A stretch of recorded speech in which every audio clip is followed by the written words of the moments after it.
Hey, thanks, Ryan. I am here at the greatest bar in Boston. It's right across the street from TD Garden. Can you hear that? So Let's Go Black Bears chant. It has been a sea of blue here.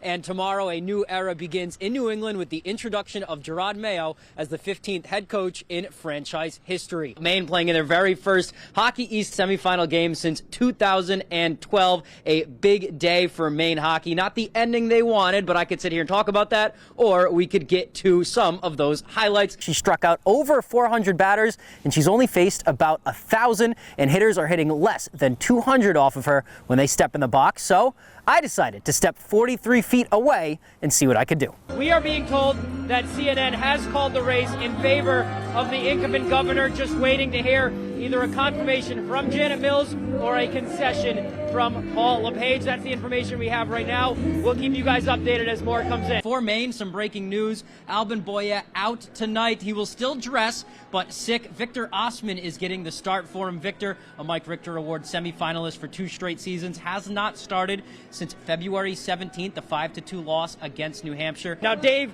you didn't pick Nokomis to win the Class B finals. Guys, how do we feel about that? No!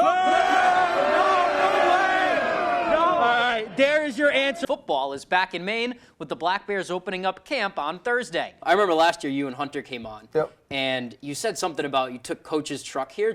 What's the relationship like between you guys and Coach? When Maine went out for the game against Villanova on Saturday, one new Black Bear was throwing the pads on for his first full game in a long time. With the clause in Jerod Mayo's contract naming him Bill Belichick's successor, they could skip that entire process. Now, there's pros and cons to doing that. And that's a goal that could definitely be achieved in the near future, too. Maine has 4 seniors who could come back for a 5th year. Besides one 5th-year guy, everyone else can return for this Black Bears team. So today, not so bright. The future bright for Maine hockey. I asked Ben Barr about what the next step might be, too, and he said, you know, when you lose the last game of the season, it's hard to have a positive outlook, but definitely proud of the guys. We will hear from Mayo and owner Robert Kraft tomorrow. Tomorrow, Mayo will officially be introduced as head coach here at noon at a press conference behind me in Gillette Stadium. We'll have live coverage of that and coverage all throughout the day on Wednesday.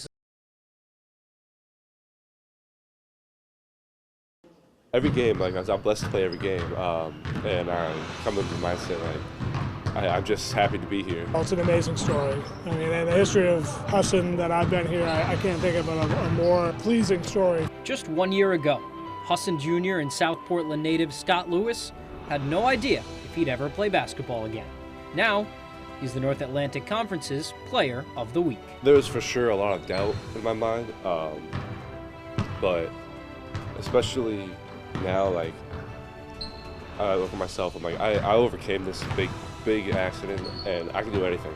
After a very successful 2020 season, Lewis was in a car accident, breaking his sternum as well as 3 vertebrae and putting him on a long road to recovery. I had to get 6 vertebrae fused together. The first 3 months I was in a back brace, and I couldn't go anywhere unless someone took me, couldn't drive.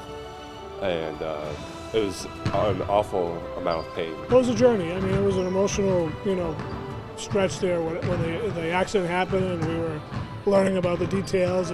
First thing is we just wanted Scott to be okay. I just told myself every day, get one step closer and keep my goal in mind, come play basketball again. And he would do just that. Lewis spent the fall semester in South Portland, and then just 7 months after the accident, he would start shooting again. And then he was playing again, with days off in between, less than a year after. The rehab was a lot physical, but at the same time, it was a lot mentally, because it was just every day, it was just pain and just doubt that I'm not going to be able to come back and play the level that I was playing at. But I think I've done that so far this year. But to his credit, he worked really hard. He did what he needed to do and put himself in a position to be where he is. And like I said, we're really proud of him and fortunate to have him back. I think there's no doubt in my mind now that I can win more Player of the Weeks, and we can win the championship this year.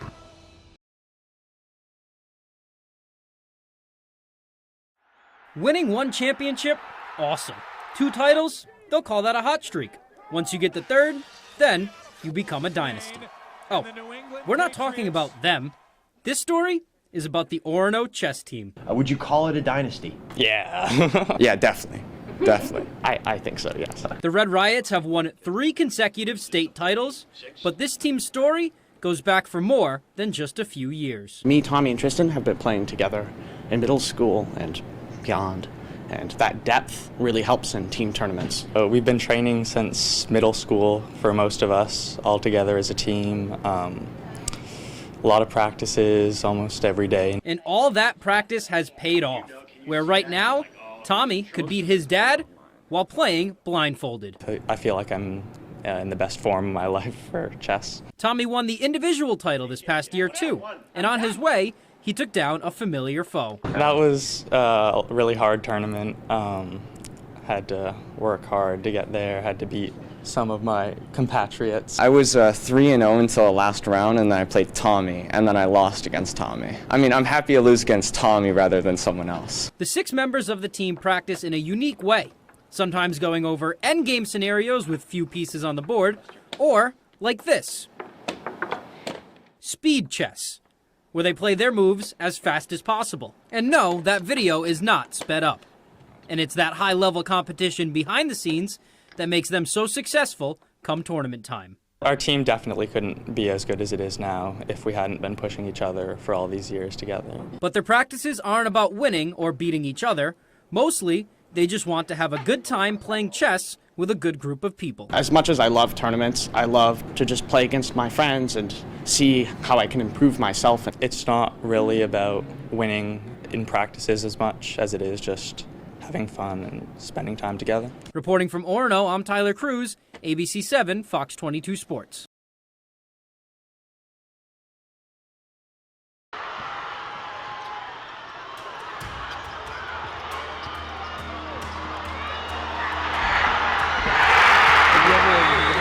High school, junior high, Pee Wee, have you ever made a game-winning basket? I'm not gonna lie, I don't think I have. I think I got it at the right time.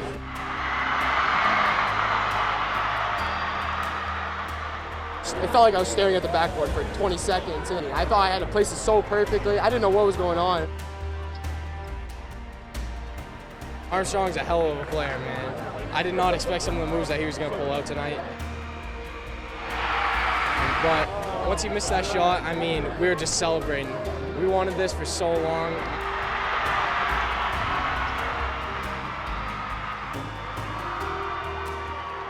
When I saw the shot, it looked good, and I was like, there's no way that can go in, right? And as soon as he missed it, it just, all the emotions hit. And I instantly just lost my voice yelling, and it was just an unreal feeling that you cannot describe.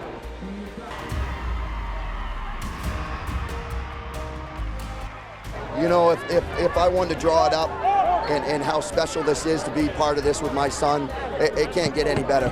And I tell these kids, you know, we've been together for a long time, and I feel like these guys, all these kids are my family, and it's just a special moment for all of us. And I love all these guys. You see me giving them hugs, and we're getting emotional at the end, so I mean, it just means the world to me. We've been playing with these guys since 3rd, 4th grade. I can remember my 1st grade team at YMCA, coached by one of our coaches, and there's a few of those guys on there, and that grown up with them forever. I absolutely love these guys. I told everyone I wasn't going to cry, and then I started sobbing. I was so excited. The emotions just were pouring. It was just so amazing. Every time we got in the huddle, we're like, guys, we got this. We battled all year, and to do it with my brothers and win a game like that is just amazing. And I mean, it just all paid off. Really tough.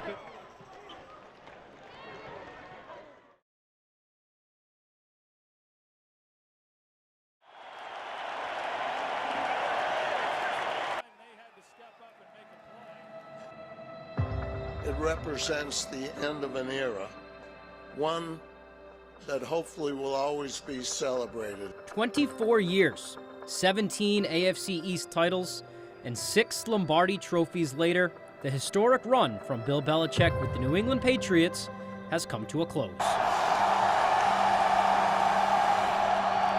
Marking Thursday, January 11th, 2024, exactly what Patriots owner Robert Kraft deemed it to be. The end of an era. Belichick is widely regarded, and rightfully so, as the greatest coach of all time.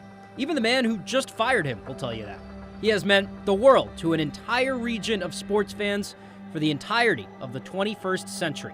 His name synonymous with the Patriot way, with winning. But the last few years, that winning becoming few and far between. It's easy to sit and question what exactly led to the quote-unquote downfall of Belichick and the Patriot dynasty. Was it Tom Brady leaving? Was it the missed draft picks? Was it the roster? Or was it just time for a change? But as the man himself said, for me, this is a day of gratitude and celebration. Gratitude. Bill Belichick brought Patriots fans the best years of their lives, and his 24-year run is something no coach and franchise has ever done. Probably will never do again. And I'll always be a Patriot.